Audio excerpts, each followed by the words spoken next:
You know what's scarier than heights? Empty space. Vertical empty space that goes up and up and up with nothing to stop you if you fall. No floor, no safety net. Just void and wind. Wind that shouldn't be there. Wind that sounds like voices, like screaming, like something breathing. My name's Vanessa, and I'm an urban explorer. I document abandoned places, unfinished construction sites, buildings that started but never finished, places frozen between what they were supposed to be and what they became. Last week I went to the Morrison Tower in Detroit, Michigan, an unfinished skyscraper, 42 floors. Construction stopped in 2019, been sitting empty ever since. Concrete and steel and exposed elevator shafts. Perfect for photography, perfect for exploration, perfect for discovering that some buildings, some vertical spaces, they don't follow normal physics. They don't obey normal rules. They exist in their own reality, and if you go up far enough, you might never come back down. I'd been planning this climb for months. The Morrison Tower was supposed to be Detroit's comeback symbol. Luxury condos, office space, retail on the ground floors. They built the structure, got to floor 42. Then the developer went bankrupt. The bank foreclosed. The whole project just stopped. Now it sits on the riverfront, a concrete skeleton, a monument to failed ambition. Windows never installed, interior never finished. Just raw structure exposed to the elements, to the wind, to the rain, to whatever else finds its way inside. It's been sealed, fenced off, signs everywhere warning about structural instability, trespassing charges, danger. But that's never stopped me before. That's never stopped any of us. The urban exploration community. We live for places like this, places that exist in limbo, between construction and demolition, between purpose and abandonment. I went on a Sunday morning, early, before sunrise. Security would be minimal. I found the gap in the fence on the north side, squeezed through. The ground floor was open, exposed concrete, rebar sticking out, construction equipment left behind, covered in dust and rust. I'd done my research, knew the layout. The elevator shafts were in the center core, 4 of them, running from ground floor to the top, 42 floors straight up. No elevator cars installed, just empty shafts, open air. I wanted to shoot up the shaft from the ground floor, capture that vertical perspective, that dizzying geometry. That would be my money shot, my portfolio piece. I found the shafts easily. 4 rectangular openings, each maybe 10 feet by 10 feet, going up into darkness. I shined my flashlight up. The beam disappeared into the black. I couldn't see the top. Couldn't see anything past maybe floor 5 or 6. Just concrete walls going up. Metal brackets where the elevator rails would have been installed. And that sound. Wind. Howling through the shaft. Coming from above. That made sense. The top of the building was open, exposed to the elements. Wind would funnel down through the shaft, create that sound, that whistle, that low moan. Perfectly natural, perfectly explainable. I set up my camera, long exposure, tripod, aimed up into the first shaft, clicked the shutter. The exposure would take 30 seconds, capturing all the ambient light, all the shadows. I waited. The wind in the shaft got louder, changed pitch. Almost sounded like words, like someone speaking. I couldn't make them out. Just vocal sounds, inflections, the rhythm of speech without the clarity. I told myself it was just wind, just air moving through a confined space, creating random sounds. Pareidolia. My brain finding patterns in noise, finding meaning in chaos. Normal, common, nothing to worry about. The exposure finished. I checked the image. Perfect. The shaft stretched up into infinity. Layers of concrete and shadow and geometric precision. Beautiful. But there was something in the frame. On one of the floors, maybe floor 12 or 13, a dark spot, like a person, standing at the edge of the shaft, looking down. I zoomed in. The image was grainy. Long exposure creates blur, but it definitely looked like a human shape. Someone standing there watching. But that was impossible. I was alone. The building was sealed. No one else was here. Had to be a shadow, a trick of light, an artifact from the long exposure. I took another shot. Same angle, same settings. 30 seconds. This time I watched the shaft while the camera captured, looking for movement, looking for that shape. The wind howled. The sound like voices got louder. Multiple voices now, overlapping, echoing up and down the shaft, coming from everywhere and nowhere. The exposure finished. I checked the image. The shape was there again, but different floor. Floor 8 this time. Lower. Closer. Like it had moved. Like it had climbed down while I was shooting. I felt my stomach drop. That wasn't possible. Shadows don't move like that. Artifacts don't change position. Either someone was in the building, or I'd captured something else. Something that shouldn't be there. Something that existed in the photographs but not in reality. I looked up at the shaft, the opening going up into darkness. "Hello?" I called. My voice echoed, bounced up the shaft, came back distorted, layered. "Hello? Hello? Hello?" Getting quieter, getting more distant, until it faded completely. No response, no movement. Just wind, just darkness. Just that sound that wasn't quite wind and wasn't quite voices. I decided to go up, to see what was on floor 8, to check if someone was actually there, or if this was all in my head, in my camera, in the strange acoustics of this massive empty building. The stairwell was accessible. Concrete steps, no railings, just raw construction. I climbed, slowly, carefully, each floor identical. Same concrete, same openings, same unfinished state. Floor 3, floor 4, floor 5. I kept climbing. The wind got stronger as I ascended, coming through the empty window openings, making the whole structure vibrate, making sounds that rattled and moaned and almost formed words. Floor 6, floor 7, floor 8. I stepped onto the 8th floor, looked around. Empty. Completely empty.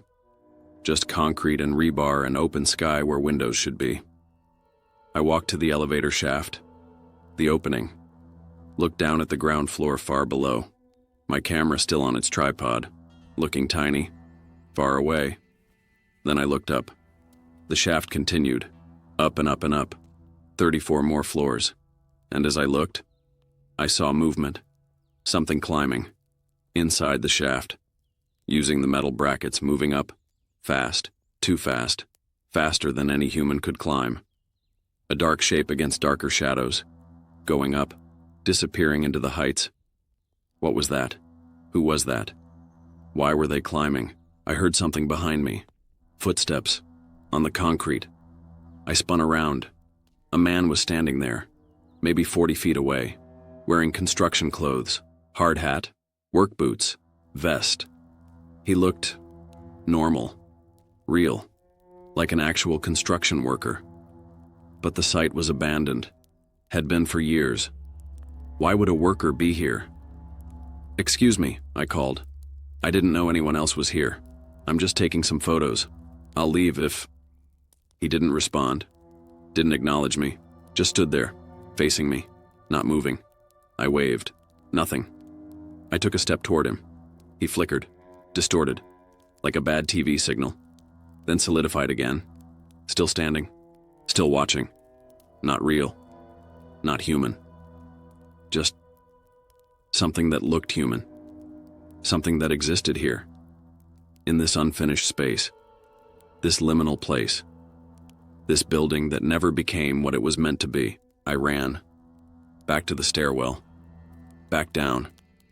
I needed to get to the ground floor, get my camera, get out. This place was wrong, more wrong than I'd realized. More wrong than any abandoned building I'd explored before. I took the stairs 2 at a time. Floor 7, floor 6, floor 5. But when I reached floor 4, I heard it. Above me, in the stairwell. Footsteps, multiple sets, coming down. Fast, heavy, like a crowd, like dozens of people. All running down the stairs, all heading toward me. I looked up. Nothing. Empty stairwell. But the sound was undeniable. Getting closer. Getting louder. I ran faster. Floor 3, floor 2. The footsteps were right behind me. Right on my heels. I could feel the vibrations through the concrete. Could hear breathing, panting, gasping. But when I looked back, nothing. Just empty space. Just sound without source. I burst onto the ground floor. Ran for the elevator shaft. For my camera. It was still there. Still on its tripod. Still pointing up. But the screen was on. Showing live view. I hadn't left it in live view. I'd turned it off. Locked it. Conserved battery. But now it was active. Recording. I looked at the screen. And my blood froze. The camera was showing the shaft. The view up. But there were people in it. Dozens of people. Climbing. Both up and down. All in construction gear. All moving. All working. All existing in the camera's view, but not in reality. I looked at the actual shaft. With my eyes.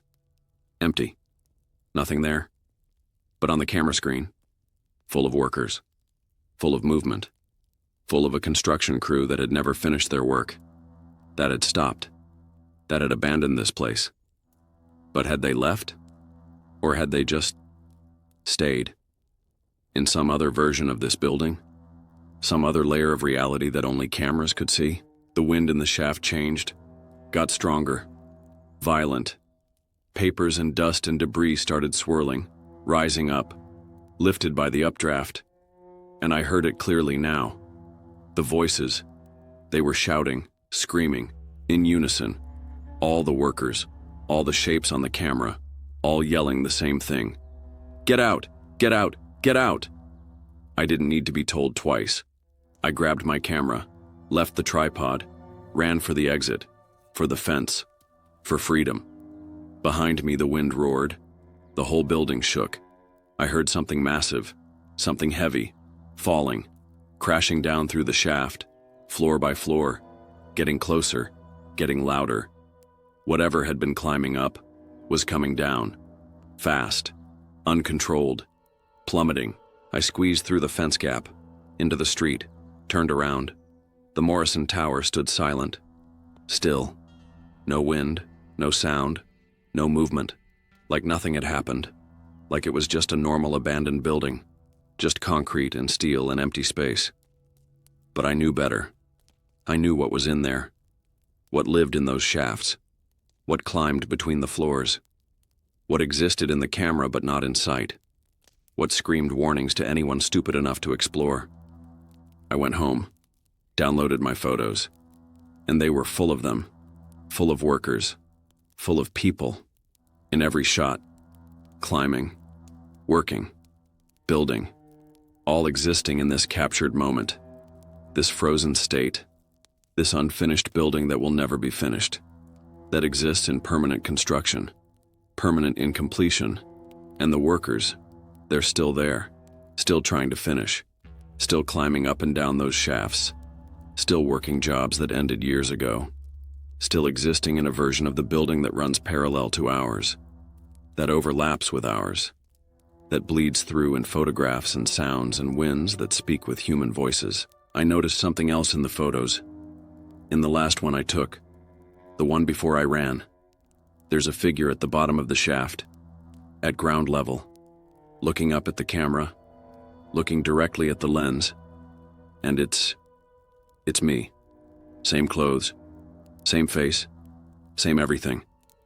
But her expression is different, terrified, and she's reaching up, reaching towards something above her, something falling, something about to hit. And behind her, behind the me in the photo, the shaft walls are wrong. They're closing in, shrinking, like the shaft is collapsing, Like gravity is reversing. Like everything is falling up instead of down. I'm too scared to go back. Too scared to verify what the photo shows. Because I'm afraid I'll find out that I did get hit. That something did fall on me. That I died in that shaft. And what's here now? What's typing this? What's sitting in my apartment looking at these photos? Maybe it's not me. Maybe it's another version. One that escaped. Or thinks it escaped. While the real me is still there. Still in that shaft. Still looking up.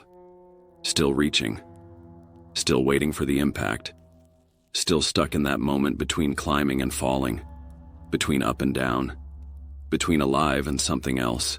If you're fascinated by more disturbing stories from people who've explored places that exist in unfinished states and discovered they're not as empty as they seem, make sure to subscribe to Campfire Nightmares. And I need to know.